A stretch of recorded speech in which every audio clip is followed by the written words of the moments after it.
old souls, young souls, and all my damn souls in between. Welcome back to another week of Old Soul in the Young World with your host, Jesse Ellie.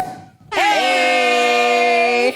Guys, it is lit in the studio today. It is poppin'. We got two strong females in the studio. We have a female entrepreneur, an educator, a spoken word poet, and an activist here in the Boston area. Welcome to the show, and thanks for being here, Amanda Shea. What's poppin'? Hey! What's a drink? Prosecco. We doing that Sunday mimosa vibe. You know. Without the orange juice, so we just Sunday champagne in it. I love it. Absolutely. Yo, cheers to Brandy Blaze too, cause like low key, high key, like this is all we do. Like Prosecco is our thing. Yo, and we're gonna have to get into Brandy Blaze, cause absolutely. You know that's part of the absolutely. whole But you got vibes. Eyes. Okay. Eyes up. Eyes. Cheers. Ooh, it's lit, guys. So, you know, Amanda, I gave you a brief introduction, but like we talked about before we started the show, you have so many hats you wear. You have so many things. I cannot even box you into a label or a category. So I'm going to kind of give you the free reign to introduce yourself. Let people know who you are. Yeah. Hi. I'm Amanda Shea. Shea like the butter for all my melanated peoples. Please don't play me. We love that. Please don't play me. What do I do? I'm a mom of two. First off, period. First and foremost, my mom. I am a mentor, educator, all of the ors, artist, creator.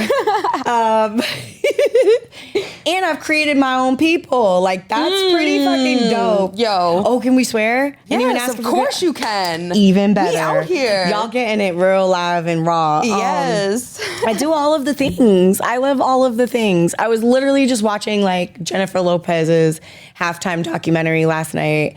And, like, she's real big Leo energy. And I was like, this is why I've always liked her, because I love Leos.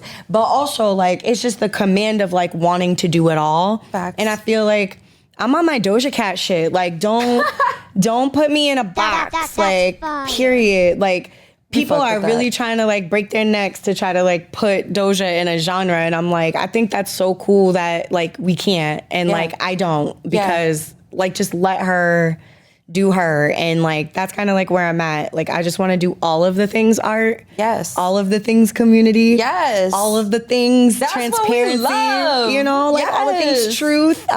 Facts. I did hear activist, and I think like a lot of people think of me in that way, and that's a beautiful like I would never not be grateful for being seen in that type of energy. At the same time, like I like to call myself like an artivist because I use my art as a form of protest. And I talk about a lot of like social justice issues and things like that. Facts. So like for me, that's like my way of like activism.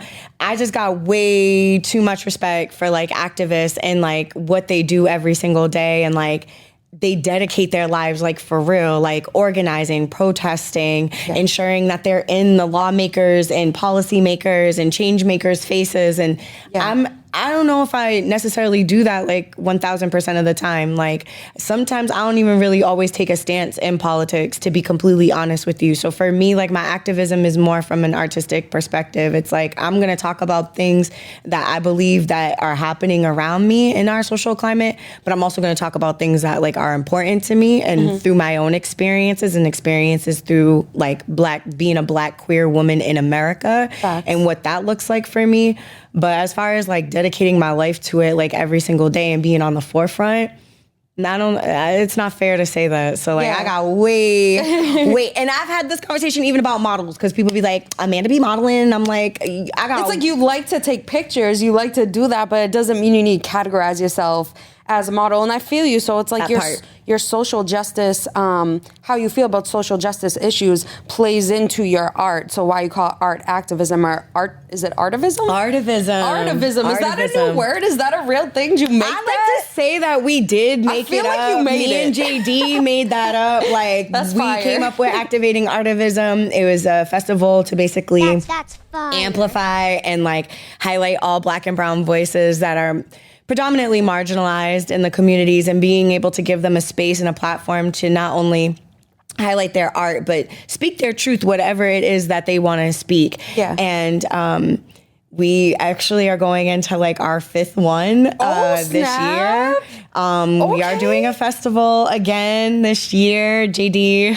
When's that? Is this like an exclusive? Yeah. You heard it here first? Yeah, like you heard it here first. Okay. Damn, I'm like, should I have done that? Should I be saying this? Nah, I'm gonna do it because we doing it. Is it summer, fall time? I mean, you don't It's have to give end like of summer, Okay. early fall-ish. Ish. I already have a date, but I almost said it, but I ain't telling y'all that you're gonna have to stay tuned and figure that out. But this is our 5th one, and I'm really excited for it. We've been able to utilize, so basically, the festival is like pay what you can. Okay. So people are able to pay whatever they can, and they get to see like a list of artists like perform. It's And what was the name of the fucking dope. festival again? Activating Artivism. Activating Artivism. In 5th annual, you said, right? 5th annual. Okay. This is the 5th one. Oh my God. Well, not 5th annual because it hasn't been 5 years, but this is our 5th one. Maybe our COVID broke some second shit year. up, so yeah, you know. because COVID's weird, Yeah. and that's where it got birthed out of. Honestly, was in 2020. Me and JD literally were jumping on a phone call with each other, and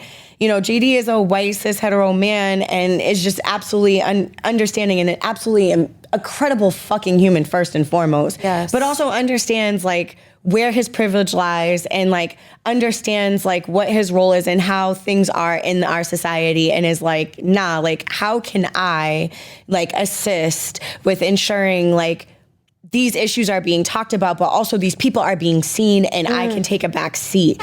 And more white folk So need to do important. that shit. We talked about this on the phone the other More day. white folk need to. So JD is like, and Heidi, and there's like a whole bunch of people I can name that share that same sentiment. So when we were talking, it was just like, for me, normally I'm in the protest lines. Like I'm out there, I'm marching, I'm doing all of the things.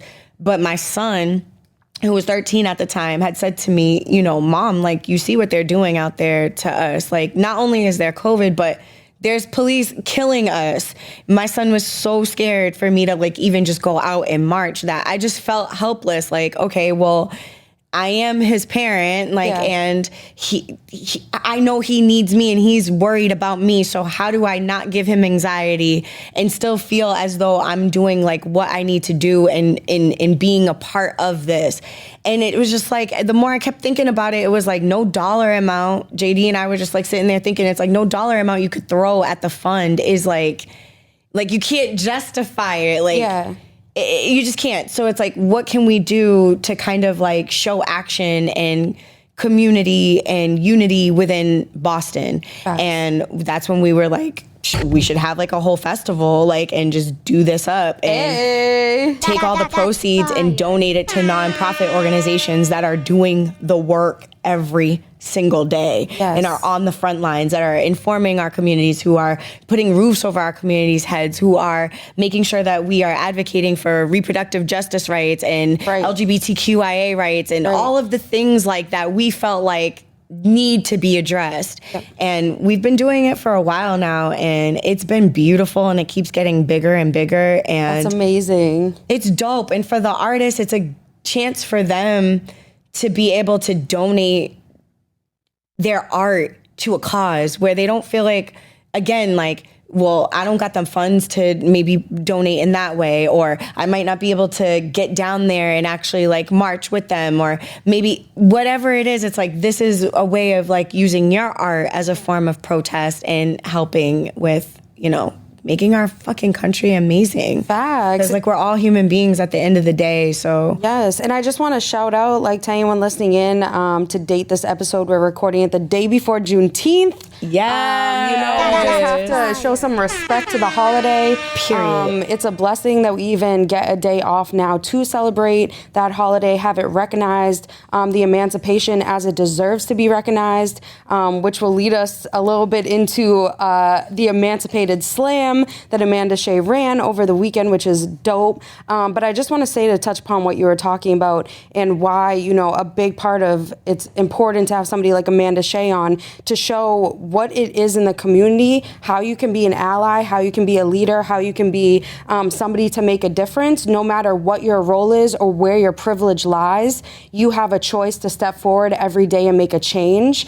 And I explained to Amanda on the phone, in our society, it's important. Like she said, more white people need to speak up. More white people need to accept that. I accept that I have white privilege, and I accept that I can use that privilege to have my diverse friends, people of culture, and people who need to be heard put on the platform that they deserve to have, that they should have always have. So if you listen to the show and you have friends that you know that in some type of way you can make their voice louder, you can make their purpose louder, you can support the activism of your friends, no matter if you have more of a privilege or less of a privilege in our society, just take that step and make it heard, make it known.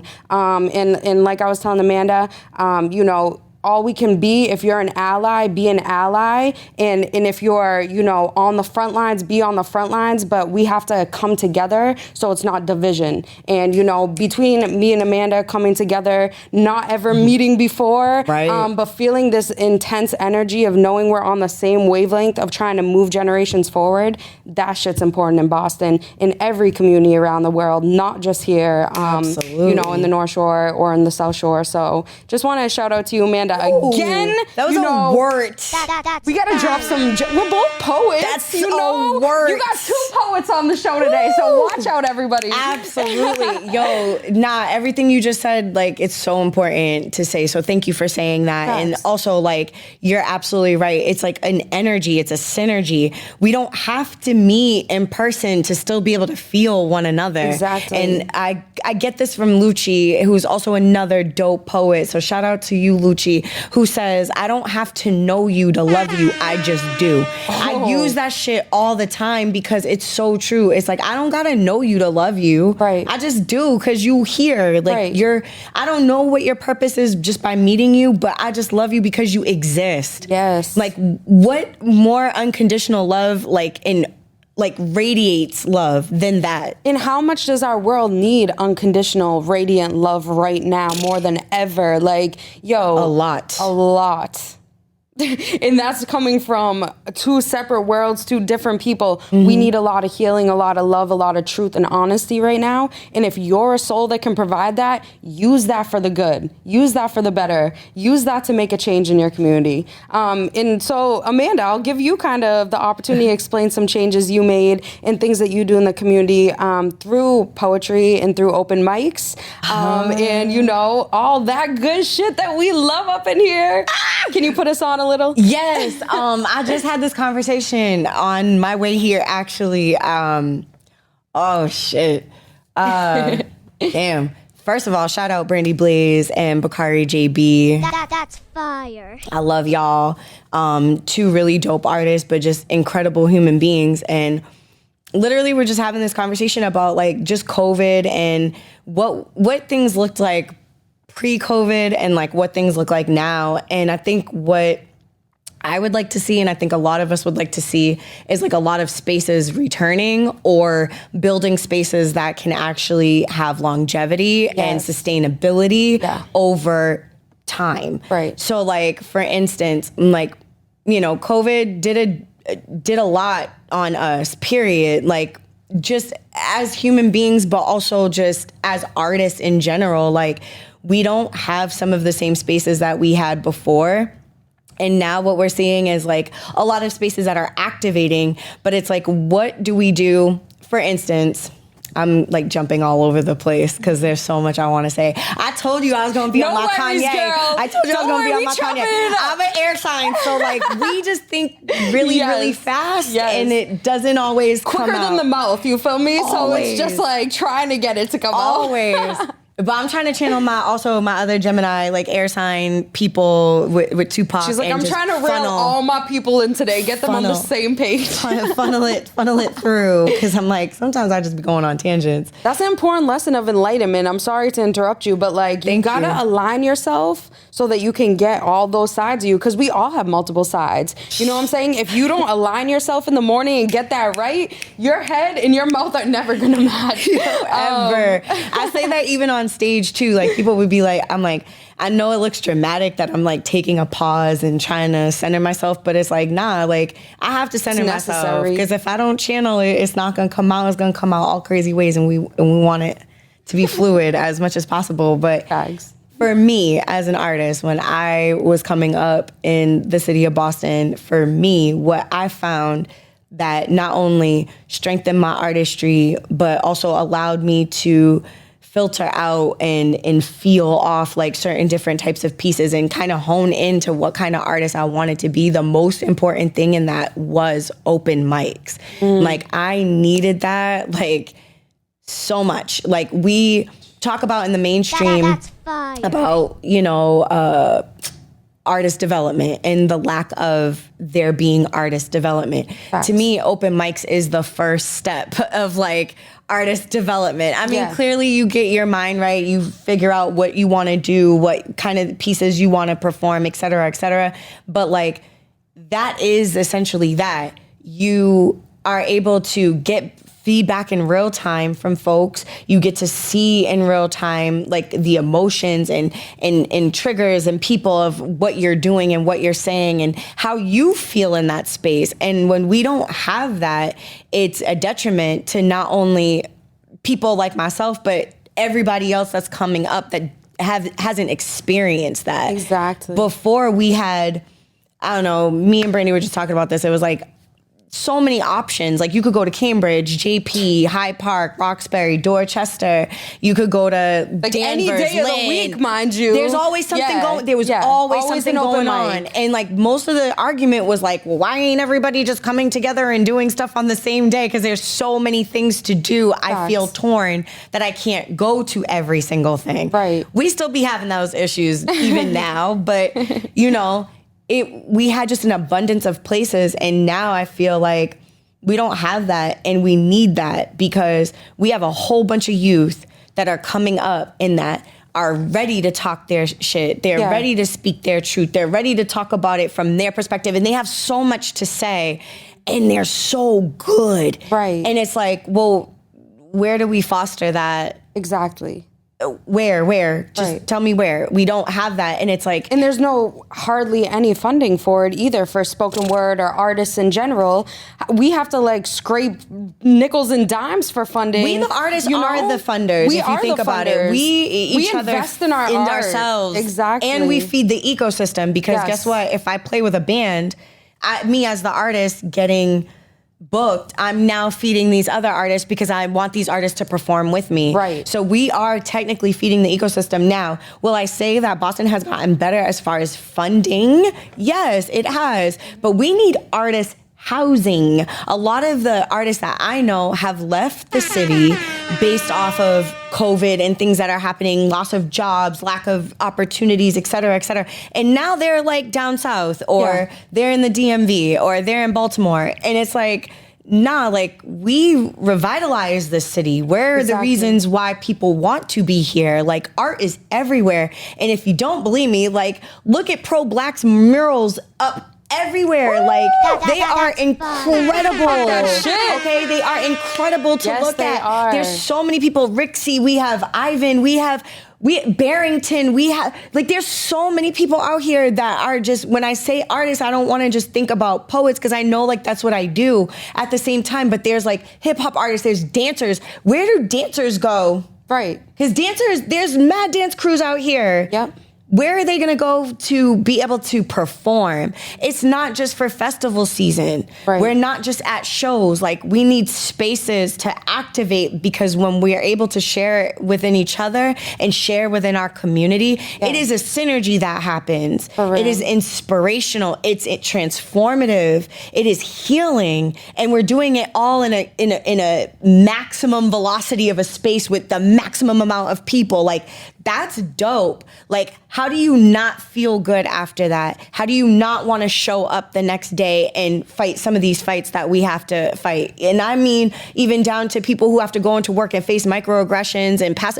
Well, that's what I was going to say. It's incorporated with mental health. It goes hand in hand through racism, sexism, our abortion rights being taken away right now. If we're not able to come into a safe space to be able to speak and creatively bounce ideas off each other, like you could have somebody in there who has such a closed mindset and they hear one person get up and read their art or perform their art or do a certain dance or do something that makes them feel a certain way that changes their mental. If we don't have the spaces to keep that going through generations, like that shit will die out. And I'm here to say, like, for myself being a spoken word poet, like I started writing when I was in 5th grade, confused, feeling like an old soul in the young world, not knowing why I had all these words in my head in 5th grade. As I got into high school, I joined a spoken word team. At that time, I didn't even understand the magnitude of what that would do for me. But as I got on my first open mic,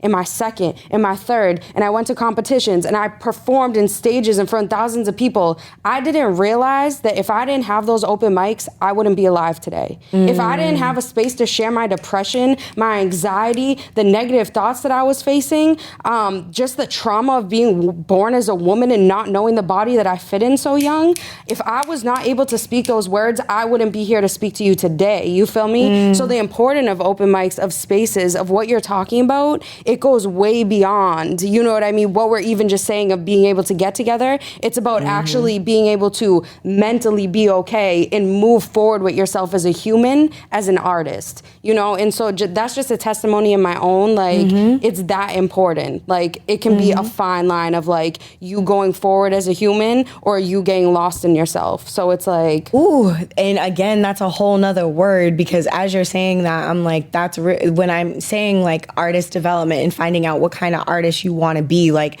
open mics for me was that. Like, you have to remove yourself sometimes from... I get where they're called performances. It's more like therapy. But for me, it's not a fucking performance. Like, I know that's what it's called. I'm aware of that. In the rules and the certain things and the cadences that go with it. But I don't, for me, have I seen performative art? Obviously. Can people view me as a performative, like I'm a performing artist? Yes. At the same time, for me, that inner work that I'm doing on the stage, there's nothing performative about that. I had to... Transformative.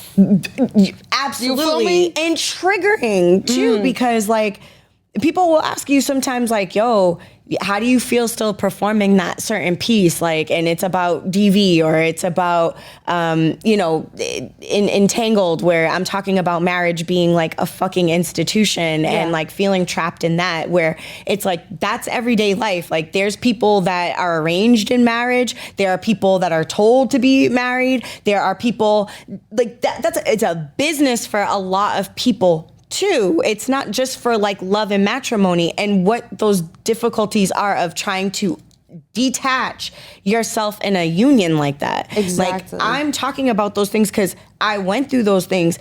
But yeah, is it still triggering for me? Absolutely. But it's also healing, because when I'm doing it and I'm sharing that piece of myself with the world, I'm acknowledging it out loud. Yeah. Like they say in AA or they say in NA, like we have to admit it to ourselves first. Exactly. And we lie to ourselves a lot because we like to protect ourselves. But when you're saying that on stage in front of the world, it's like, no weapon that may be formed against me shall ever prosper, because I'm telling you my truth. So you can't use anything against me because I'm the one telling you my own narrative. This is my truth. Facts. And when you do that in a public forum like that, it's empowering and it's healing, and that's the beauty of it. That's why I say it's not performative for me. Like I get it. we do songs and dances and some of the stuff is common. I get all that, but like I'm always being myself. Yes. I don't plan my sets. Exactly. I don't go up there and be like, okay, so I'm gonna do X, Y, and Z. Do I have to sometimes, depending on like the venue and the show? Yeah, because lighting and production and also like music is a thing. So like I have to sometimes structure it. But even when I'm on set and it's structured and the sound people have my stuff, I'm like, actually, yeah, I don't want to do number 3. We're going to actually do number 5 because that's where I'm feeling in my spirit right now. And that's what I want to communicate. And that's what's important. Like, I just want to just reiterate too, like when you're talking about like your truth, right? The thing that a lot of people don't understand is when you're in a room full of people and you're sharing your truth, it's actually a lot of other people's truths as well that they just can't speak openly. So you're unlocking certain things in the minds of other people. That's why like I refer to you as an educator, whether it be going to a school and speaking to a school or just going up in front of a room of strangers and speaking your poetry. It's always a form of education. Absolutely. By sharing your art, by sharing your trauma and your healing, you know, that's what we need. That's how we're going to move forward. If we just stay quiet, like we will never be able to take that step. And unlock some shit that you don't even know that's inside of you. Cause like that happens to me all the time too. Watching other poets, watching art and watching how transformative it can be. I'm just like, yo, I didn't even think of like that. Or like, oh, that hit me different in that way because, I didn't even know I felt like this. Like that brings up feelings like to the surface that sometimes like when you alone, again, we lie to ourselves to protect ourselves sometimes. Like we do. If you can't say to me, well, I'm so healed, I don't lie to myself, I keep it a buck all the time. Fags. Nah, the ego is a tricky thing. It don't always work like that in that way. Yeah. However, the spirit. Right. Kudos to you if that's how you feel, you know, who am I? I don't know. But for me, I'm just like, yeah, nah, I don't want to say I like to trigger people, even though we use trigger as like a bad word. Sometimes we need that because we don't know what's lying underneath like the surface of all that. And if I don't hear from you telling me, Jesse, like, it could be anything, any situation you're going through and it triggers me, then I know I got to do some work in me and me and my therapist need to go and have a session about this because now I'm realizing that was inside and I didn't realize that until you brought it to the surface. Exactly. And sometimes like we're mere reflections of each other. That's another thing I tell people. Like people be like, oh, you're so dope, you're so and I'd be like, I'm a mere reflection. Literally looking in a mirror, reflection. Take what you want from me. Like that's when I look at you, I'll see the things that will make me uncomfortable and the things that I admire. Do you know what I'm saying? In myself, and As vice versa, right? Yes. Like we're here to do that because at the end of the day, in order for you to even think of me in any type of way, like one, you're embodying it. Yeah. But 2, you recognize it from somewhere, whether that be a personal experience or vicariously. Yeah. So you know. So you recognize it. That's inside of you. Exactly. Now hone in on that. Right. Like being able to own up to it and being like, that's mine. I'm gonna take that reflection out of me and face that. That's a personal decision because a lot of people don't know how to reflect upon themselves. And you know, I just like to bring it up because anyone listening in, also a young world, this is a part of the things that I've had to do at a young age over the years just to be able to speak about the things that we're talking about. It's not easy and it does take work. And I like to call it like light work or energy work or whatever you want to refer to it as. But it's a realignment of yourself from childhood and maybe even past lives, if you believe in that. You feel me? Because there's a lot of traumas that carry over that we have to face as well before we even face the physical trauma. So it's like, Ooh, girl! It's a word. Nah, I don't think they ready for this. I don't know if they ready for that. I don't think they ready for that. But that's what it is. Yeah. And there's no gimmick in that. It's like either you're doing it or you're not. Yeah. Either you want to or you don't. Yeah. There's still moments in my life that I'm like, I don't know if I want to talk about that right now, or I'm not ready. And that's okay. Exactly. But I know it exists, and I still have to do work around that. But this energy work, this light work is really real. And I tell people, just as spiritual as I am, is as ratchet as I could be too. Let's not get it twisted. Hey, but at the she's same time, owning up to both sides of herself. both sides, You feel me? multiple sides, because as you just named, like I've reconnected with only some of who I know I was to be in the past lives. I've already done that work, but there's also probably some more people that I ain't know, you know what I'm saying, that haven't caught up yet to where I'm at in this moment, in this realm right now. And I have a question about that. Yes. Like through that, like you finding yourself and facing those certain things, do you feel within your life that there are certain people that you meet along the way that either help you to see that within you, help you grow, help you make it to a new step, help you through that process? Do you feel like there's key people that you've run into throughout your life, throughout your growth, that have kind of pushed you forward into that direction or taken you back? Absolutely. Tears just welled up in my eyes because a lot of them are no longer here, like in the present. But I acknowledge that too, because Amen. We can meet people who have been here, who pass on, and they're still showing you who you are, yes. even though they're not physically here. That's Old soul, young world. Yeah. Ancestors, family. Heavy. I think things turned for me when I gained my husband as an angel. A lot of things turned for me in that moment. I just want to give you a brief acknowledgement, RIP, and just send up a little prayer real quick. Thank you. It's still heavy.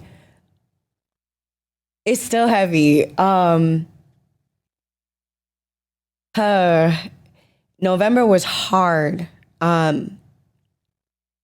But he's a constant reminder every day, like for me to remain mindful and kind and honest and keep my boundaries. One thing I've noticed watching his life is that you can live so many lives with the same person. Yo, you're gonna make me cry. That's fire. And that's a beautiful thing. It's a beautiful thing. But esoterical ties sometimes are very hard to break. And I'm still working on that, because even though I've come to the conclusion in my human brain that he's not here in the physical, my emotions and our energy is so circumvented and tied together. Like people talk about soul ties, so like it's a soul tie. This is a soul tie that I'm still trying to break away, and understanding that I still have to live my life in this realm without him, even though he's here. And even though I can still hear him and acknowledge him, understanding that he wants what's best for me and what's best for our children. And he's steering things as well, and being that constant reminder of like, no, I'm still here. Don't allow this world and this realm of sadness and grief and calamity in the world harden you as a person. You're still a human being you're still a spiritual being living a human experience. So keep pushing, because we're still here in the back, and you can feel that. We talk to you, you hear us, you feel us, you know that to be real. So for me, yes, I've met people like that. He is definitely one of those people. My grandmother is one of those people. My mom tells me all the time, like, you are just like your grandmother.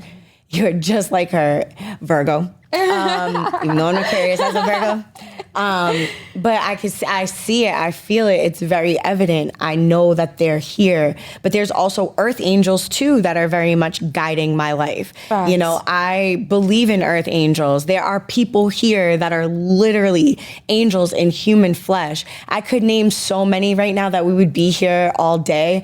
But one of them that I have to give praise that I just saw as of recently is Amir. Amir is,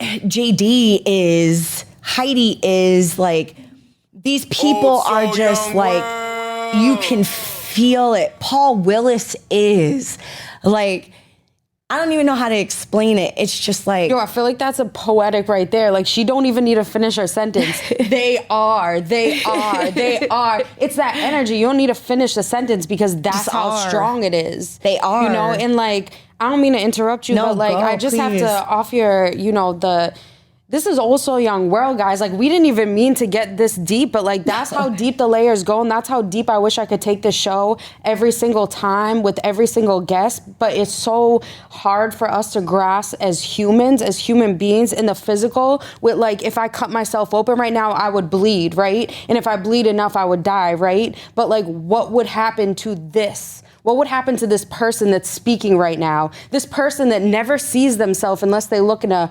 mirror. The person that only sees out of these eyes and is speaking to you. What happens to that soul when this body's not there? And what we were just talking about, the spiritual tie of her still feeling the connection to somebody who's not here. There could be somebody who I have a soul connection with who lives across the earth. And I think I said this to you on the phone the other day, but because I'm an empath, because I'm spiritual, there's these certain ties and connections, whether they be negative or positive, that hold on from me to a person. So let's say if we're visualizing it, it would be like a string that's tied around my heart, right? And this string goes to the certain person I'm thinking about all the way wherever they are right now. And it's imaginary, it's esoteric, like she said. You can't see it, but you can feel it. And it's tied around them as well. And whether that's a negative energy or a positive energy is up for you to decide. So if it's negative, y'all need to sever those ties. You feel me? Y'all need to cut those strings that are tied to your heart, that are tied to your being and your soul, and let go of that negative energy. That's the things that we don't talk about in Also Young World that are deeper than the surface level. And then there's those ties, the positive energy that should remain tied forever. But you have to, you know, deal with that individually, however that may be. I just had to put that out there because I never get the chance. Yo, I just need to say, I don't want to make you cry. I just need to say your husband's here today because every time I say certain things, your board keeps flickering. And when you say certain things, it keeps flickering and it goes off. And when you say the certain things, it goes on. And when I looked up at you, it was off. And when we looked in the eyes, it went on. And there's just certain messages. And I think that's the most beautiful thing, whether it's numbers, whether you see 333 on every license plate, 222 when you're looking at the clock, when you see 111 when you're walking down the street and somebody has it on a jersey or a necklace, like my tutu necklace, that nobody probably recognizes, but this shit means everything to me because numbers, messages, the esoteric, the things that you don't realize that are not in the physical mean the most. Those messages mean the most. So if you're listening today and you've been struggling and you've been going through shit like Amanda's been going through, maybe this is the chance for you to wake up right now. When you hear this, wake up right now. Don't waste another day.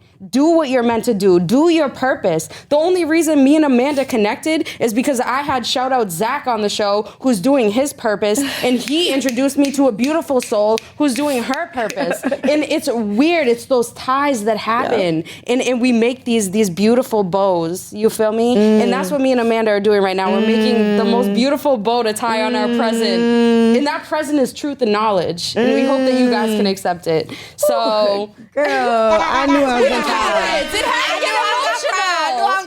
Slim, are you crying? I hope my producer's crying. You better be crying, bro. You better be crying too. You better be crying. But it's so important for you to say what you just said and like also like to speak on the negative too, because like that's a thing. Like we don't think about like that other side of the tie. You know, sometimes people like they be like, if it's negative, I don't want it and I'm cutting it off. And that sounds good, right? Like, I don't know how many times I've said that where I'm like, it takes work. It is work. Because when you really love people, like, and I say this with grief, with everything, I'm like, yo, you have to grieve friendships you're no longer friends with anymore. You have to grieve. It's not just death. People think of it so morbid sometimes. It's like, oh, it's just death and like we're grieving. No, grieving is also like losing somebody that you thought was really like down for you and they're not down for you, or you thought they were going to be down for you, or they left you at the worst, or they knew some shit that you didn't know and they didn't tell you.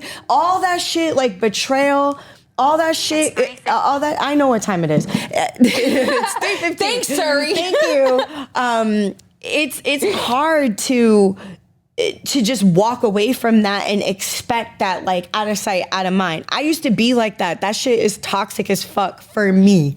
I can't tell people how to move, but for me, that was toxic. Like, oh, out of sight, out of mind. I don't care about this person no more. That is not true. I still think about that person. And it's still I'm in still your triggered. energy. I'm still triggered by certain scents and sounds and songs and smells and foods and all of that stuff. It's a connection. We've shared those moments. So to think that I could just put them out my mind and get rid of them like that is not feasible for me. It doesn't make sense. It's not reality. Exactly. I'm still grieving people I thought were like, for me, that I've had years of friendship with. I'm still grieving that, and that's okay. Like, I acknowledge that because I actually loved these people. I thought these people were gonna be with me forever. Mm-hmm. But everything has like a time limit in a sense. Yeah. Like, you know, Nipsey said it best and it became trendy, but it's so true. It's like, we are here to experience people. In Buddhism, we gonna go there. In Buddhism, I'm just gonna lay to my viewers. And I talk about religion a lot, but I don't. It's spiritual to me. But everything is spiritual. So no matter if it's the Quran, the Bible, whatever it is your practice is, I applaud that. I'm glad that you have something that you can put into practice and something that can get you spiritually right. However, I also want to say, like, in Buddhism, it's like, for me, what I attach myself is non-attachment, right? And like, that's the hardest thing to do in life because we bear children. I said I was a creator of children. I've made people. Do you understand what that feels like from a human perspective to hear detach from your kids? Right. Like, just think about that for a second. Detach from your kids. And we watch it happen in real life. Like, we'll see news stuff, people doing horrible shit to their children or giving up their children, things like that. And people are like, I could not believe how a mother could, because detachment is a real thing. Now, how you detach there's healthy ways and then there's unhealthy ways of doing it. Facts. But for me, I don't attach myself to nothing. Yeah. I have expectations when I do. Yep. There's possessive. Whoa. Can you repeat that? I don't attach myself to things. Because when I do, I have expectations of those said things. Facts. When you have expectations of things, you feel entitled to those things actually coming to fruition.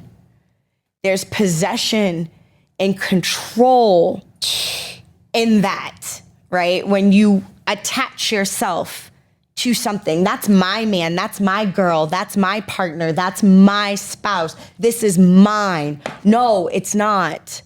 This is its own thing. It's its own entity. It is going to breathe, live, eat, sleep, shower without you. Exactly. We are not attached to this. We are growing with something. We are not, that is not mine. I don't own it. I don't want nobody to own me. I don't like what that feels like. Ownership in my history is slavery. Why would I attach myself to that? I'm not owned by anybody, so I don't want to possess or own anybody else. I don't own my kids. People are like, oh, your kids get the vaccine if they want to. Well, wait, you're the mom. The doctor even said it. Well, you're the mother. No, I don't. That's their body. That's not my body. And that's people who don't understand ownership and don't understand what you're talking about when you say attachment and ownership and detachment. Those words have never been a conscious thought across their mind where they're like, what does that mean? What does it mean that I don't want to let this go? What does it mean that I have control issues, that I have anger issues, that I have abuse issues? Because that's where attachment and detachment fall into when they get to go on and on and on, then that becomes toxic and abusive and negative. Absolutely. And the thing is, and I'm curious from you, I mean, I can only speak upon myself, but did you always know to be like this, or did you have to learn it through trauma and circumstances and dealing with people and being that person who wanted the attachment and then learning that's not what it is? This is all stemming from childhood, though. Like, we don't realize, like, a lot of our stuff is from childhood. When I started skating again, I kept putting in the caption, like, get in touch with my inner child, get in touch with my inner child, because I had to go back to confront. And I'm still evolving in that, right? I don't want to cry because I had a really shitty fucking childhood. I know a lot of people say that, and I get that because everybody experiences things so differently. I was not destined to be here. When you are told in the womb that you are not supposed to be here, and there are entities outside while you're being in this womb being created, and people are telling your teenage mother that they don't want you to be born and that you should be aborted, that right there, forget being black, forget being a woman, forget being queer, forget being... That right there is automatic rejection. That is being unloved, unwanted. So I knew that those seeds were already being sown into my DNA already from gestational times. Facts. So who am I to come out and think that this world is gonna wanna love on me and hug on me and all these other things? I'm also a child of a teenage mother, but also a child of addiction. Like, my parents were addicts. So even just that environment of itself, I was always fighting to walk straight, but always on eggshells and not make noise. Like, that's very difficult to do, and try to keep your balance and all that while being also raised in a predominantly white neighborhood, being viewed as like middle class black family, but y'all don't know what's going on behind the closed doors, and y'all don't hear all these other white people in the neighborhood calling me nigga. You know what I'm saying? Or asking me why my hair is the way it is, or why my voice is the way it is, or even experiencing culture shock when my parents split up and having to go down south and not being accepted by people who look like you, talk like you, but you're not like them. It's a lot of different things that you have to break yourself down into, and it stems from childhood. Detachment and attachment and yearning for acceptance, yearning for to be heard. Like, all those things are how you are raised. So if I felt silenced as a kid, because some of my first best friends were books, I say that to everybody, like, my best friends were books. I literally read. My imagination was where I got lost in, because that was the only place I could feel safe and create a safe space for myself within the confinement of where I was at. That's different. You know what I'm saying? And then on top of it, it's like, detachment is a real thing. I had abandonment issues. My mom would leave and just not come back for hours. You know, like, I had to raise myself since 16. My mom went to jail when I was fucking 16 years old. And my dad was like, well, you can come live in Boston with me. And I'm just like, well, where's she gonna go when she comes out of jail? And he was like, that's not your responsibility. Yes, the fuck it is, because this is my mother. Right. And what that child-parent relationship feels like, and flipping it on its head and no longer being a child, but being a parent, right, to a parent, right, who's supposed to parent me. Exactly. But was a young mom, so didn't know how to parent kids. And then having to redefine yourself so that when you become a parent, you're able to take the trauma and the pain in the past that you've gone through and try to flip that the other way and show perfect. them the right way. You can't. Nobody is. And like and it's funny because sometimes when we run away from something that we know that we think we're doing the opposite, we run into what we're actually not intending for us to run into. Yeah. So I've done some of the same mistakes that my mom has done, thinking I wasn't doing what my mom was doing. Exactly. because I was running away so hard at like, well, I know not to do this. Yeah. Without actually sitting with the self and processing and understanding, yo, you have abandonment issues. Yo, you got men issues. Yep. You have been sexually assaulted at a young age before you even understood what sexual assault was. There's been trauma to this body. You've gotten pregnant early at this body. Your mother had control over whether or not you kept your child and what that did for ownership of body. This is why I say my kids are their own people, because I don't control that. And my mom wasn't intending what her doing or forcing me to have an abortion at a young age, what that would initially do. She was just thinking, I don't want my daughter to be doing what I'm doing and have a kid like I had a kid at a young age. And I I just want to shout you out like so much for even bringing up this topic, because it is so important with the babies that we're raising in the future generations, how we are treating them, how we are teaching them and educating them when they are young about who they are as individuals and how they have a right to make their choice. You cannot be a parent where you're inflicting your past, your trauma, the things you did or did not get to do on your child to see if they can do better or live up to the expectations that you did not get to live up to for yourself. That is not your choice to make for them. And I just want to shout you out also on the abortion aspect, because we all have a right of our body. And being, host of Also Young World, being a female, being able to speak with another female on the show about this, I try not to be political. I try not to bring up topics that could divide us. But when it comes to point blank, a choice over your own body, of being able to reproduce a human being, a human being that will change the course of your life, whether you had got raped, whether it was incest, whether it was this or that, the government does not have choice to decide that. And I just have to say that for everyone listening in, whether you want to unfollow me or you want to follow me harder, that's how I feel about the issue. And I just want to thank you for bringing it up, because we all have a right to have a choice about how we feel about things like that. And nothing, I worry about the future, because if they're starting with reproductive justice rights, my whole thing is like, I'm also part of the LGBTQIA community, and I have a lot of friends who definitely are on transitioning, T medications and are transitioning, and also have a lot. Medicaid right now is covering certain surgeries and things like that, and they're able to do what they want to do. But I'm also like, well, if they're starting with this, what's next? Right. I'm sorry, will my birth control be covered? Because I was born a woman, not choosing to be a woman, who could get pregnant or have a baby and has to have periods every month. But yet the government doesn't want to cover these things for us. Like it just literally, it does not make sense. And it is not feasible. What's next? What's next? What could be taken away? And that's my fear. So it's like, for me, like, thank you for acknowledging the fact that like we do have to treat our kids as people.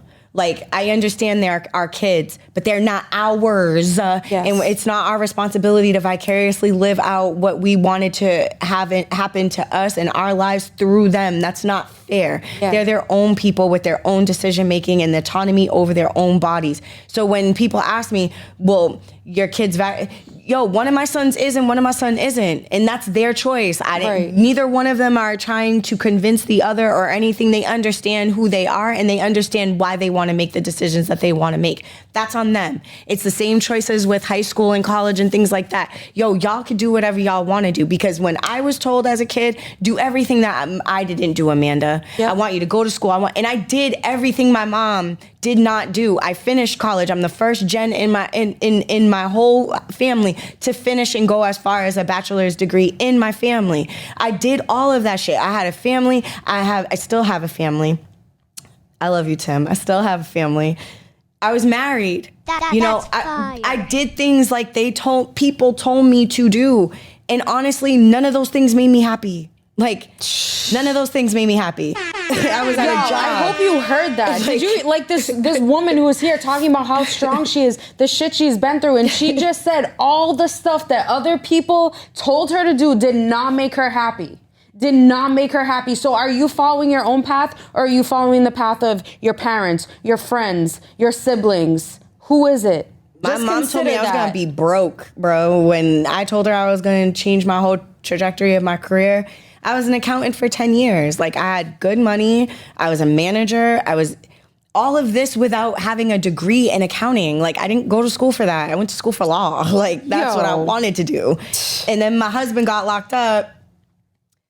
And once I realized what that looked like, because I also had to experience that as a teenager, watching my mom get locked up, I was like, wait, I want to be a prosecutor. And here I am taking people away from their family. Now I understand all of the dynamics. Being a kid as somebody watching their parent be in jail, but also being a parent now watching their children's parent be taken away from them in those same ways, and how the system don't give a fuck about you. Facts. Don't give a fuck. Facts. So I'm sitting there and I'm like, yeah, I don't know if I want to do this no more because this don't sit right in my spirit.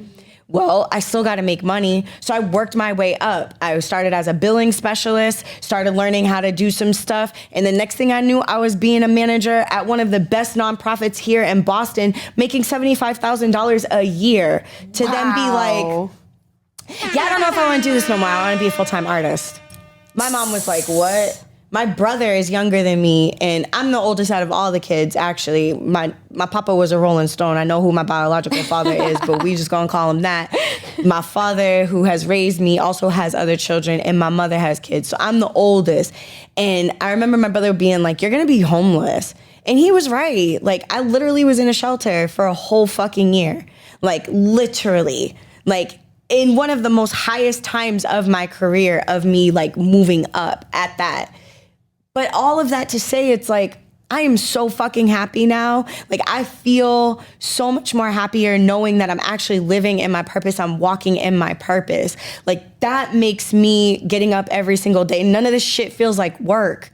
Going to being interviewed, going to schools, doing performances, fucking curating shows, trying to make sure that we build bridges between other states, because it ain't just about Boston. Facts. There's a whole fucking world out here. Like, Facts. I'm not thinking about just the city of Boston. I love Boston. I ain't from here, but I put this shit on my back like I am. But at the end of the day, there's a whole global world out here. I don't think siloed. I think about everybody. I'm a humanitarian at heart. So how can I bring all these people together so that they can experience one another? People like me, I understand, are very fucking dangerous. People don't like to talk about that. You know, we're rare. That's the thing Martyrs. that scares people. You They be remember, martyrs, you though. remember when I told you when your shine's too bright, we had this conversation? Because we both been put in artistic groups of people. When your brightness, when your light shines too bright, there are people who tell you that you can't do it, that you can't go forward, so that you don't outshine them. You feel me? So that you don't outshine them. Did you hear that?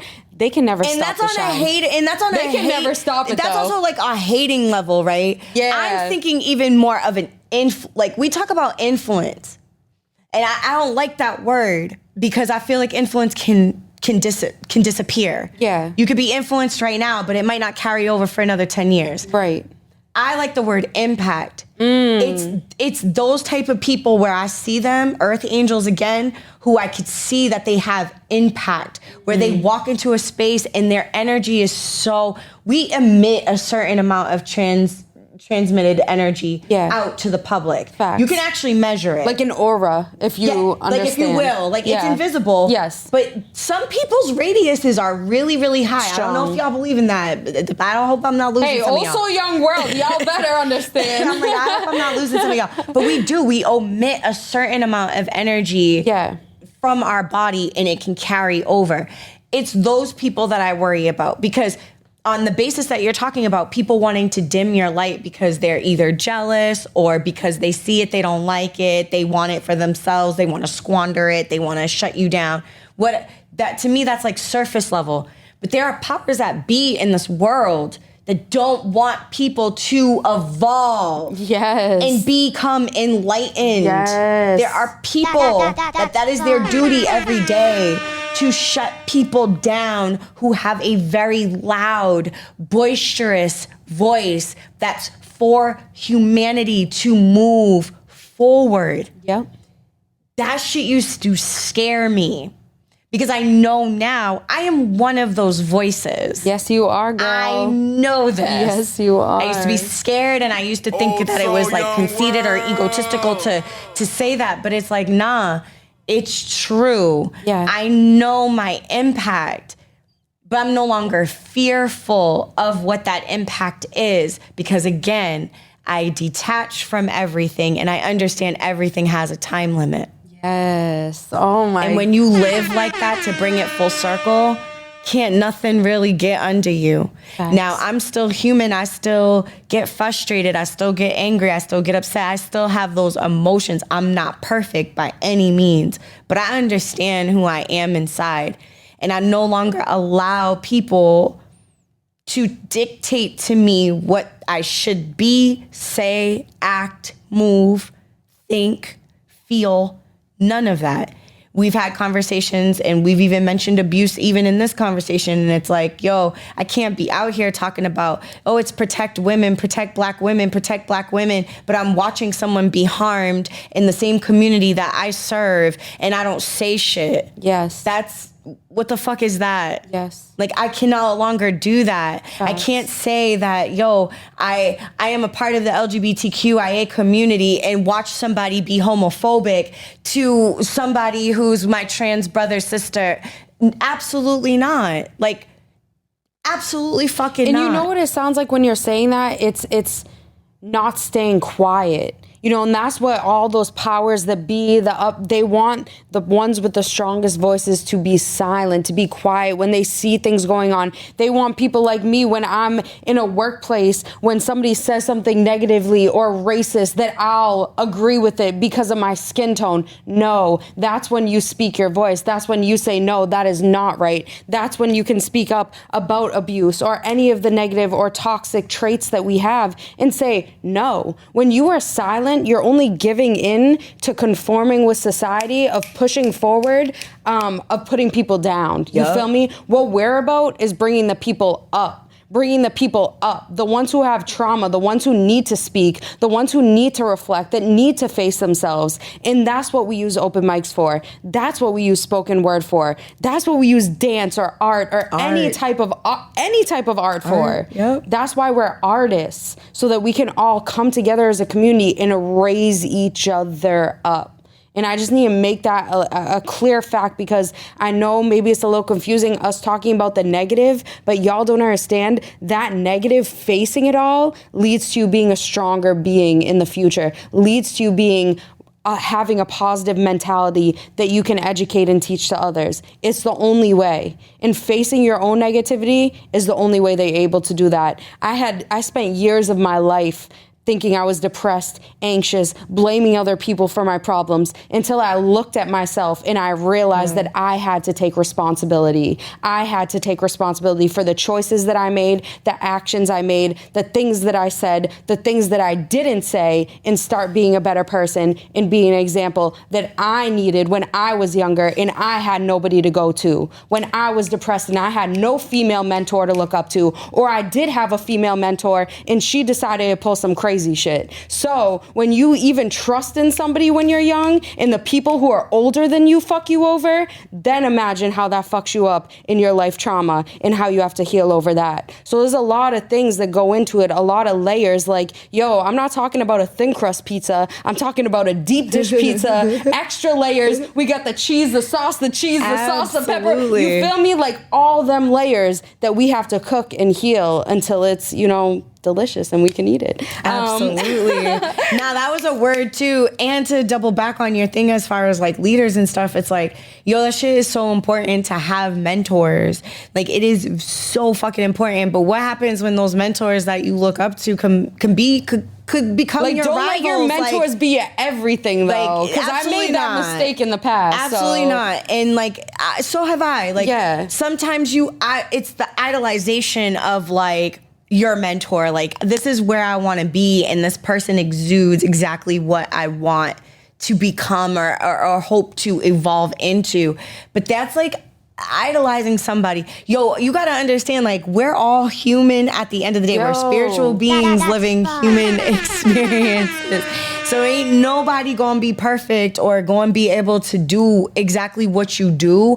Mentors are to guide you, to advise you, not to manipulate you, control you, deter you, force you. Like, none of that shit. I don't force my kids at all. And when I say my kids, I don't just mean the ones that I've had out of my physical body. I mean kids in general, because Amanda love the kids. I love the youth. They are the future. So for me, I don't force them. I'm like, yo, if you don't feel comfortable with that, then it's not in your spirit to do it right now. And that's okay. You're not disappointing me. Yeah. You're not disappointing yourself. Yeah. You're just not ready yet. And that's okay to be uncomfortable in the uncomfortableness. Facts. Like, that's beautiful. It's okay to not be okay. Like, it's okay. You know how many depressed youth we have who need to hear that? It's okay to not be okay. It's okay to feel stuck in your young body and want to be, expressing the things we talk about. You will get there. I promise you, you will get there. And if you don't know how to get there, you'll reach out to one of us, because I promise we'll help you. I promise. It's fostering good relationships. Like, we got to stop looking at people as like transactional transactions. Like, it's not, relationships are not that. Like, I'm not a one-off.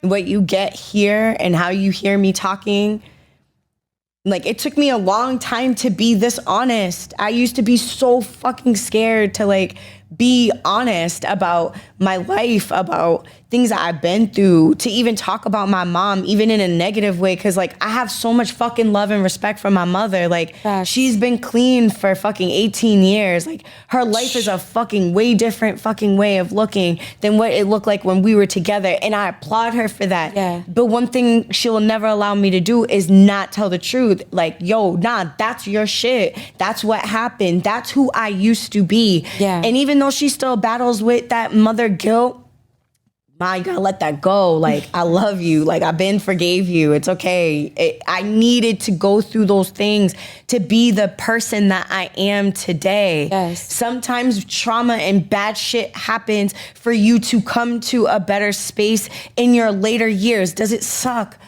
Fuck yes. It sucks. Is it necessary? But yes. And sometimes it Most is. likely. But sometimes it is and sometimes it isn't.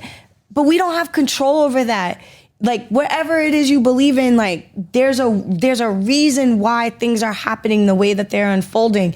I don't regret nothing. I don't regret nothing. I used to be like, if I could do this over, nah, like, I don't regret nothing, because everything is supposed to be the way that it's supposed to be. This is destiny. Yes. And if you believe in destiny and walking by faith and not by sight, then you understand, like, again, detachment is a thing, and walking by faith, I don't know what's gonna happen. I could walk up out of here and something detrimentally happen that will change the trajectory or the course of the rest of my next 10 years of my life.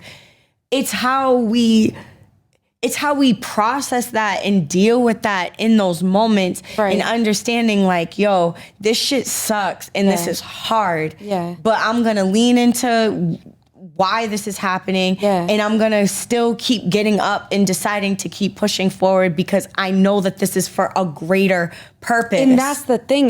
We don't always see the full. You can't see the full story. I can't see when I was born, when I'm young, where I'm gonna be when I'm 60. But I can feel the course of the path. You feel me? And like those certain things that happen, it's like when those traumatic events happen. Like you said, if you leave here today and something changes and it changes the trajectory of your life, you didn't know that was always supposed to happen. No. You didn't know that it was always supposed to be like that. So you could go through whatever you have to heal through after that. So then 10 years from then, you can be at the level you're supposed to be. It's hard to see it when you're just. What if someone told you right now, like, you're going to have to give up everything you fucking love, and in 10 years from now, not only will it come back, but you'll be in a better space where you'll never go through anything bad ever again.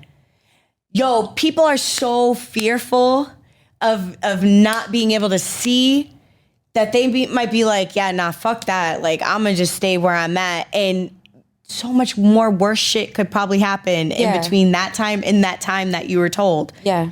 Sometimes you gotta sacrifice and understand, like, yo, if I sacrifice now, something on the other side of that is gonna come through. That's fun. You have to lean into that. Like, yo, if you didn't start sacrificing how many years ago when you started being an artist, where would you be at now? If I didn't start sacrificing when I needed to, we are still moving forward. I don't even know, because like I think about that even with just Tim and like the ways in which that happened and like how him passing away and like how everything just stopped for me. Like I literally did not fucking leave my house for fucking 4 months. I couldn't physically wrap my mind around going outside. And I'm like, if I had an accounting job, I would have fucking got fired a lot sooner than I wouldn't have had that space. Yeah. Bereavement leave, to be real, is like 3 fucking days. What the fuck is 3 days when you lose someone? Yo, it's insane. Or having to plan services around that person. Like fucking death is so fucking arbitrary. It's such a legality in fucking business thing. Like I've never planned anybody's services before in my life. And that changed everything of how I felt. Just like marriage is a business, like so is death. Yeah. Even possession of body. Facts. I gotta relax because I just felt a Kanye moment coming. I was about to rant. Yo, sometimes you really have to take the time out to like understand what the fuck is important. Like, what is important? Like, fuck a job. Fuck everything that's happening right now. I can't move. I can't move. Being an artist allowed me to just sit still and process the shit. Like, for real. And yo, in my head, even just processing his services was such a fucking production to me. Like, in my mind, I'm like, I have to do all of these things and like commemorate his life. Nah, I'm his living legacy right now, and so is his kids. I am that. He's gone. Who am I throwing this service for? This ain't for nobody. Nah, it's what I do from this moment on. How am I gonna live my life from this moment on? How am I gonna make sure that I incorporate his voice in my parenting skills so that my son can feel as though he's got both parents there? That's fire. Cause I know me, but I know him. He's the reason why I don't yell at my kids. I used to yell all the time. He'd be like, you know what that's like. Like, your mother used to yell at you all the fucking time and you used to hate that shit. Why are you yelling at him? Don't yell at him. And my son will even check me, be like, why are you yelling? I'm like, I don't even know. I don't even know. No, I'm yelling. Why am I yelling? Am I yelling? I'm yelling. And we laugh. That's him. Yes. That's him. Yes. Yo, like, you gotta sit down with yourself. Like, jobs, homes, like we concentrate so much on like the day-to-day, the rigmarole and the paying the bills and all that other shit. Like, yo, none of that shit matters. None of that shit matters.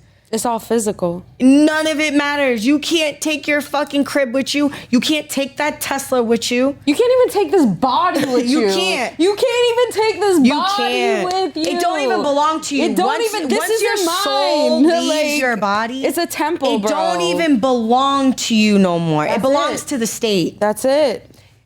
Think about that. 100%. When you are gone and your soul has left your body, you belong to the state. Yep. Government. Are y'all listening? Are y'all paying attention? Like, government in Roe versus Wade. Reproductive justice. When you die and you leave this earth, your body belongs to the state. Think about that. So where does the soul go is the main question, guys. So if you have anything to think about, to take from it, if your physical body is no longer here, if it is no longer in this physical world, this globe floating in space in the middle of galaxies of stars of we don't even know what. We don't even know what. The esoteric things floating up there.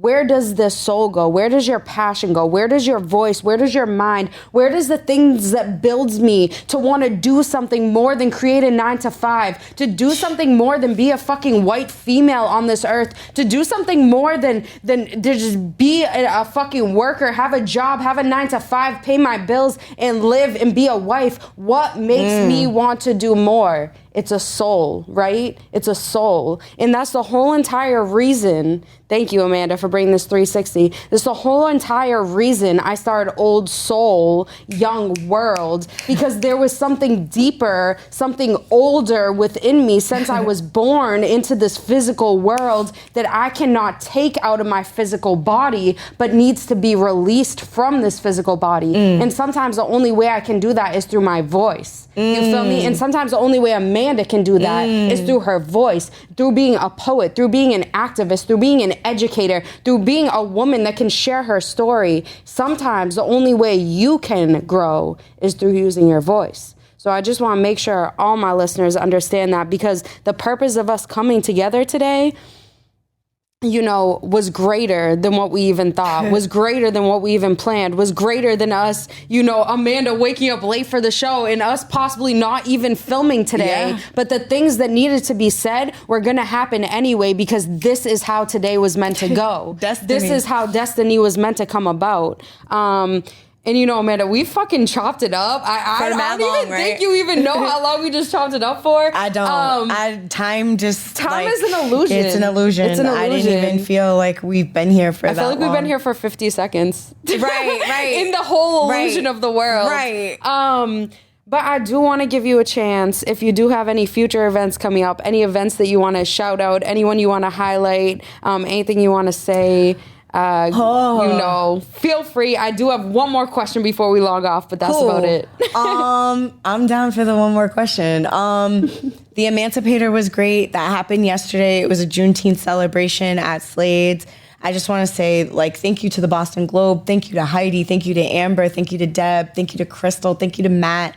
Thank you to Slade's for, like, just allowing me to curate that space and be able to bring people on who I absolutely adore and just be in Black joy. I feel like we just need so much more of that. Like, Black people are just so joyous and so just amazing, like just existing. And when we allow that to just be, so many beautiful things happen out of that. Also, what's coming up? Trans Resistance, the march on June 25th. That's happening at Franklin Park. Please, please, please show up. Like, we need y'all to show up. Like, we talk about communities and we talk about disproportionately marginalized and affected.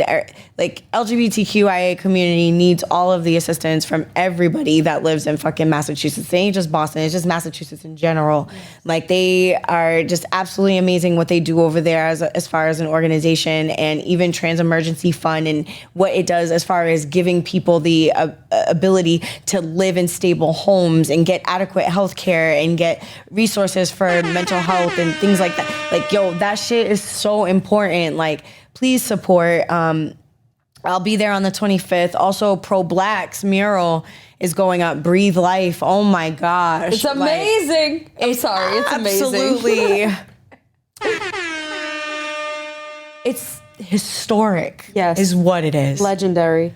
Like, when we talk about legacy and we talk about, you know, leaving generational seeds for generations to come, this is exactly what we're talking about. You know, Trans Resistance is that as well.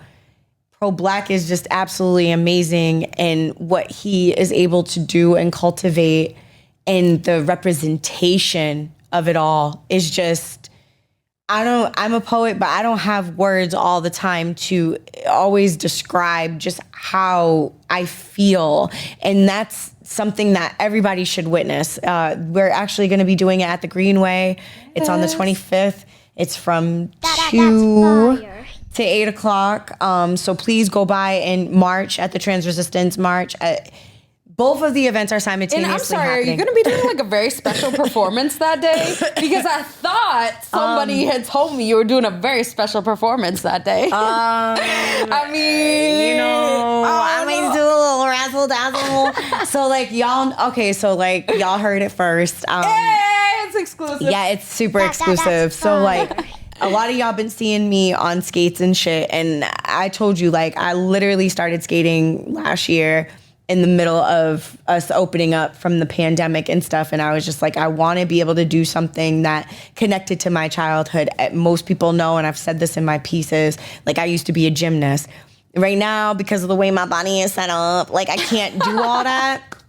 But roller skating for me was like that second love. Like I loved everything athletic sports. So for me, I was like, I need to get back into something that I loved as a kid. And bike riding was just not cutting it. Them blue bikes are hard as fuck to pedal. Like, can we talk about it? Hurt your ass. Like, what the fuck, Yo, when you get bro? off it, you're like walking like you're fucking a loser for like 2 days. And it's fucking hard to so I was like, fuck this bike shit. Nah. We ain't doing that. So I did the roller skates and Yo, she's a girl after my own heart because I roller skate and I don't know like any females who be roller skating. So I'm like, we gotta have a little session. There's a lot of us out here, low-key, high-key. know. There's a whole skate. So Shea Vu's is also like, oh, shout out. Yeah, like y'all, I actually might go there tonight. I'm thinking about it. From 8 p.m. to 12 a.m. I'm thinking about it. As most people know, like I'm negative for COVID, thank God, but I did have COVID last week and that shit like knocked me down. But I definitely want to get back into skating because I have not gone in about a week and a half because my equilibrium has been off. But I have been asked to do a performance on roller skates for the first time ever, and it will be on the 25th at the Pro Black unveiling of the Breathe Life mural.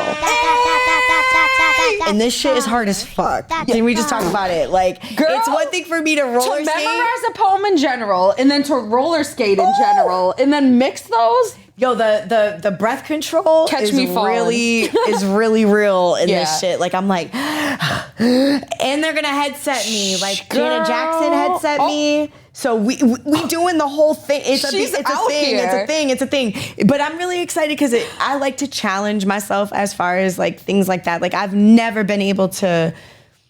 Well, now I have, but I've never been able to. I never thought of weaving in my art with itself. And like, not for nothing, but I've been seeing Usher do it. Like Usher's been on roller skates at his Las Vegas residency. You got that. Killing it on the skates. And like, I saw it, but I'm like, I never thought to myself, like, I would totally do that. Like, it was just kind of like, yo, this is kind of fire, bro. Like, he's killing it. Facts. You know, it was more of an appreciation. So now the fact that I'm able to be in a position where I can do it and not even like a light stunt, but I ain't seeing no other poets out here on roller skates. No, that's a big stunt. That's huge. Light flex. Yeah, I've never seen no poets do that. Oh shit! I'm excited. Like I live for first times. I love that. People know that about me. I'll do anything that I love. Like I'll try anything. She's like times. at least 3 times. She said because I like options. I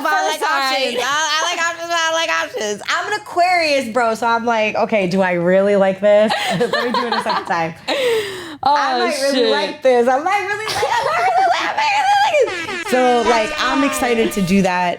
When they asked me to do it, it was their idea. Like I can't even take credit for the concept. Like they were just like, yo, we've been watching you on like the roller skate videos on Instagram. Hey. And I was like, that's not how they sound. I don't know why I did that voice. I don't know where that came from. But I was just like, yo, for real, like. They were like, yeah, we're going to put a little headset on you. And I was like, y'all are going to Janet Jackson me? Yo, that's big.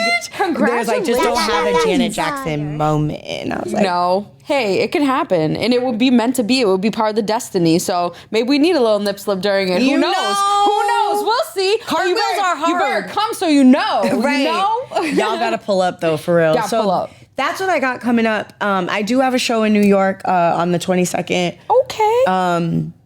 Yeah, like that's things are happening. Yes. I've been manifesting. I'm like, I will be known globally and internationally, like in the universe. Like it is going to happen. Like people are going to know my name. Like it's going to be Amanda Shea. Like people are going to know my name for good and like understanding like what I'm trying to cultivate. Like for real. Like I have been manifesting that.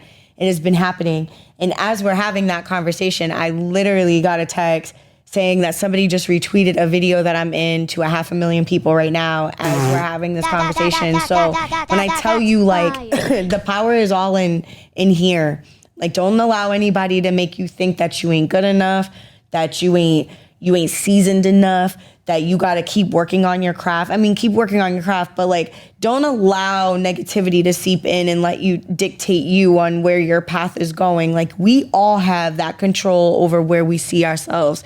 If you can envision it, you can do it. Like, and I'm very, very 100%. serious about that shit. And like, I really, really mean that. I'm not saying it because it sounds good.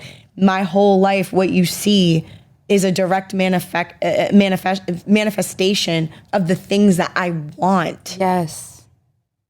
It's not by mistake. Now, do I have to be a little bit more detailed when I ask for things? Yes, because words matter. And words are spells. So be careful when you're saying things. You know, I asked for shelter. I'll never forget this. I asked for shelter. I said, I want to have for 1 year where I have a place where I don't pay rent. I can just stack up my money and me and my son are safe and it's warm, but I don't have to pay rent. I'm just looking for any type of shelter. I used the word shelter. I was placed in a shelter for a year. I can't make this shit up. Like, I said that. And ego had to like check me for a minute, because as I'm going into it, I'm fighting all these things. I've been independent all my life. I take care of my mom, for God, crying out loud. Like, I'm just like, I can't be in nah, I asked for that. I said, I need a shelter, a place where I can stack money for a year. And I found myself there. And once I realized that that's what I asked for, I'm like, damn, well, why didn't I say a fucking mansion? Like, I need to stay in a mansion for like a year. Like, Yo, and it's but it's what you're saying is facts. real. Like, the power of words is so strong, and people say like actions speak louder than words. I do feel that statement, but like, words are so strong. Words are so powerful. Words and manifestation does create action and does create the future. It's happened to me multiple times, and I know it's happened to Amanda Shea multiple times. But if there's something that you are really seeking, that you are really desiring, and it's a positive nature, because I don't say this like, oh, I want $1 million. Oh, I want $1 million, and you're going to get $1 million. That ain't how it works. You feel me? But when it's of true positive nature, manifestation of a dream, of a reality of a dream, you can make that happen. Don't let nobody tell you that you can't make that happen.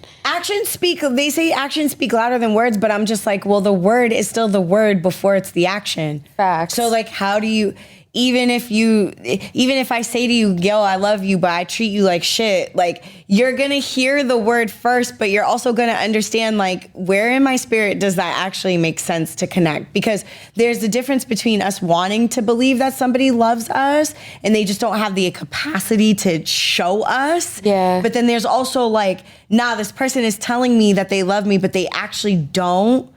And I have to be able to see that too. Words are fucking spells. Like, everything is a spell first. How we talk to ourselves inside here, that's a spell. 100%. That's before we do the action. I could say I ain't shit all day and then walk around and be ain't shit, but I'm already telling myself I'm not shit before I even walk out the door. Exactly. So of course I'm gonna be ain't shit out there if I already decided in my head and inside my home before I walk out, I'm like, I ain't shit. Yep. It's words are fucking spells. Like, words we have carry to power. They do, because nothing. Like, I always tell people, like, especially coming from a DV situation, it's like bruises heal, but those words took way longer to exercise out of my spirit than those bruises took to heal. Those words. When we talk about bullying, those words. Yep. It's the words. The bruises heal. I'm sorry, who's the shooters in pretty much all the school shooting? Kids who were bullied, kids who had words said at them, words that hurt their soul so much that they would take an automatic weapon and take other souls, you feel me? So when you're saying something to somebody, when you're speaking out loud, make sure what you are speaking into existence is what you actually mean inside. Because people remember that shit. People remember that shit. They That remember affects the people. words. They remember the words.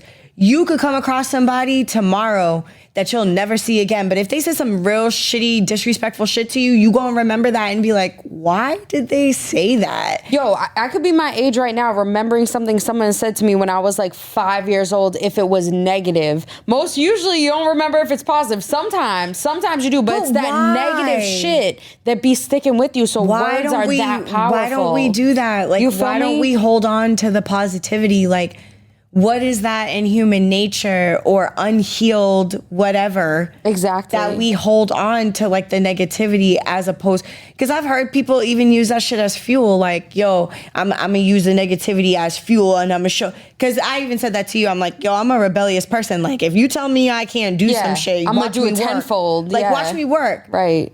There's part of that, like there's part of me that's like, yeah, let me show you, but also at the same time I'm also like, yo, if I really want to do this, I was gonna do it regardless if you wanted me to show you or not. I'm gonna do it anyway. I love that. I love that. And yo, so I got one more question for you. We just keep going off, so I gotta reel it back in a little. But I asked all my guests this who come on the show, and I know we already chopped it up, and you've pretty much already answered part of this question for me. But to you, Amanda Shea, whoever you are, wherever you come from, whatever you identify as, whatever you consider yourself as, what does it mean to you to be an old soul in a young world, or just an old soul at all? Old soul in a young world.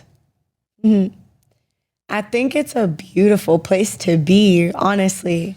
And the reason why I say that is because, we put so much emphasis on age, but we don't actually know how young or old our spirit is. I feel like that's something that we decide.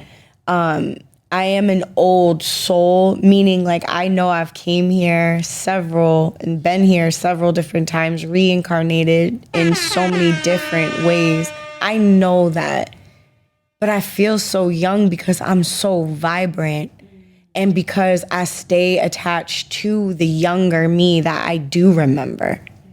And I think that's what that means. It's like being an old soul, meaning that you've been here, you recognize being here before, but being so young that you're still youthful to wanting to learn more and evolve.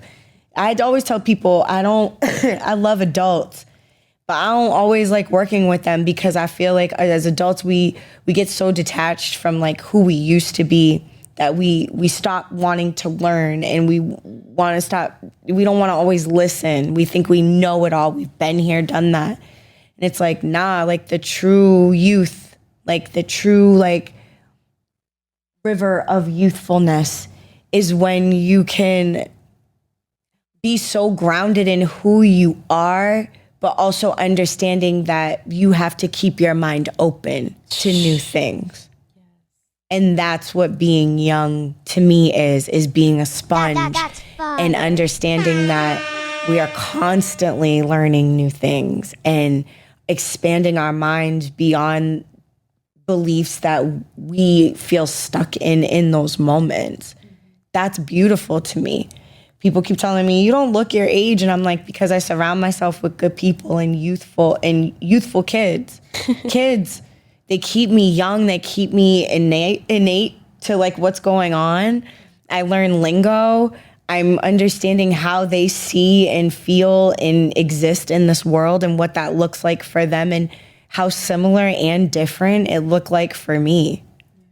And I think that's the synergy and the synchronization between old and new is when it's so blended you can't even tell. Old soul, young world. Oh man, guys, on that note, I don't think there's anything left to say. We chopped it up about layers, both physical, spiritual, esoteric, everything in between.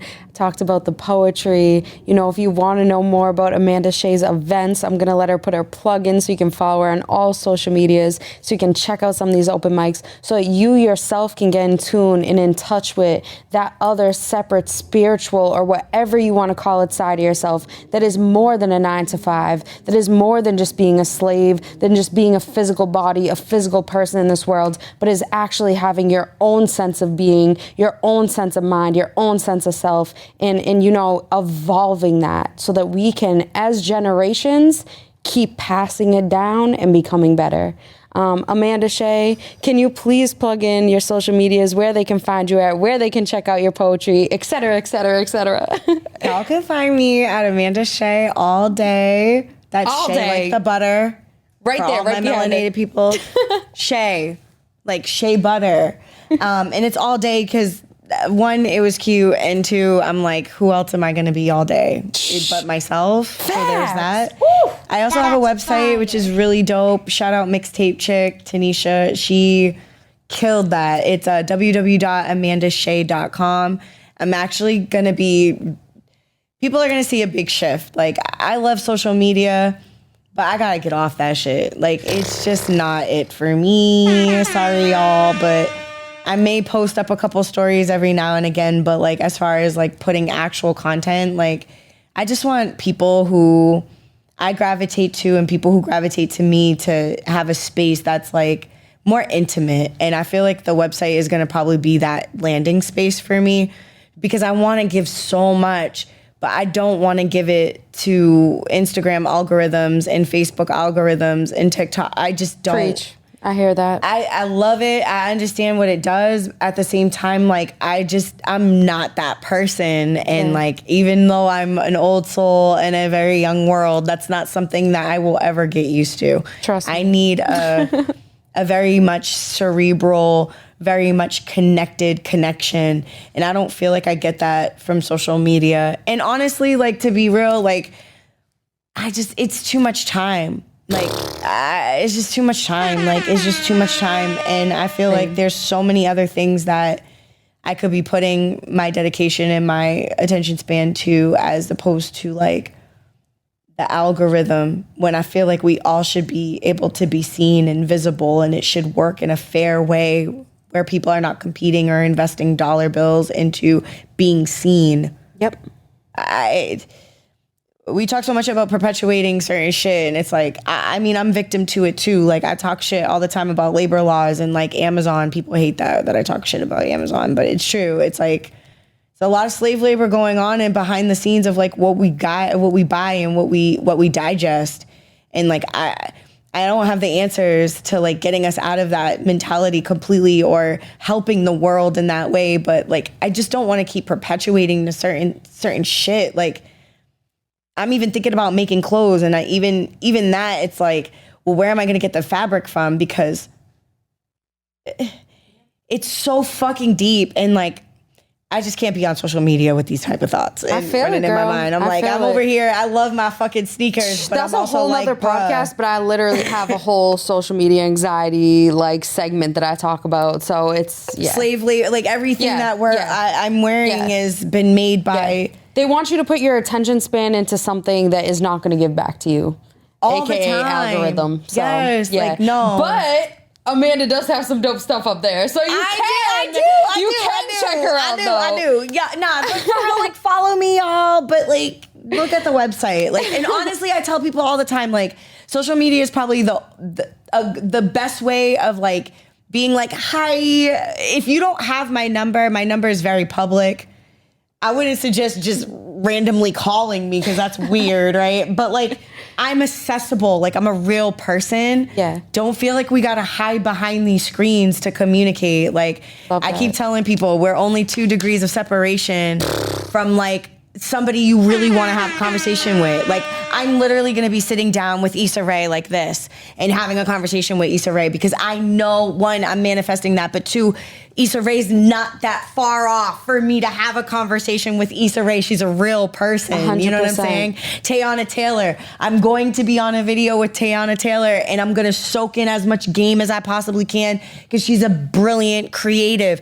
I'm not that far between getting to Tayana Taylor. Like, we have these mindsets built, and that's part of like capitalism and patriarchy and all white supremacists and shit, that things are out of our reach. They're really not. Yes. If you could think it, you can achieve it.